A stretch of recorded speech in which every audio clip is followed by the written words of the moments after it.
ఎక్కినాడు నాగరాజునాథా ఆ రాకమాందకెళ్ళినాడు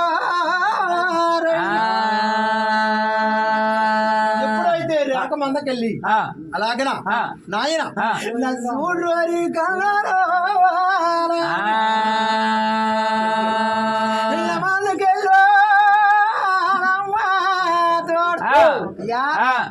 రాక చదువుతున్నాడు రాజు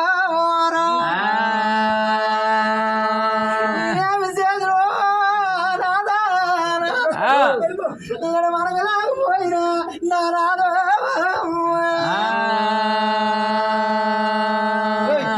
మన కాల పోదురు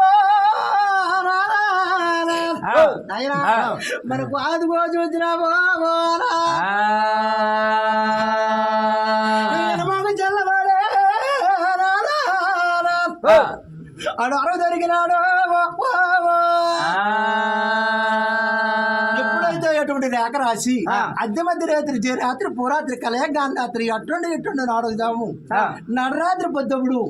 గుమ్మాను గుమ్మిడీలు గుమ్ముకున్న ఏళ్ళ రుచి మీద పచ్చడి వచ్చుకుమ్మ నేల పక్కన పచ్చి పెట్టి పాలు గేర్చి నాళ్ళు తెలిసిన పెద్దలు లేచిన టైంలో అలాగా ఆతవుడు కూడా నయ్యరా ఆవుకి దూడకి అరగలిపి ముత్యాల చంబు ఉడుకు దాపు చేసి పగడాలు చీర్చు అయ్యా నేను పక్క దాపు చేసిన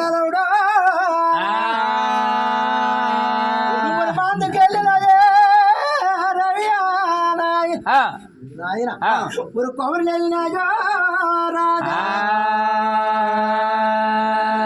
మాంద కలగాన ஒரு పల్లె కొండాలకు వెళ్తున్నాడు నా బావరాజాలకు వెళ్తున్నాడు ஒரு తండ్రి గండాను అడు మగ చిన్నవాడు పుట్టున్నాడు కాబట్టి పాపమ్మ పావనా ஒரு బావిరాజు చూడాడు అడు ఆవు కమర్తాలు పెడుతున్నాడు బావిరా పిండిన టైంలో ஒரு కొల రోజులేమనుకుంటున్నారు నాయన ஒரு అలరాజుకి తెలిసిందో వాళ్ళ రాజుకి మనవడు పుట్టినాడానే ఒక కొబ్బరి తలగాను అది సింగారి పెది విరిసో అది చిక్కల నవ్వినాడు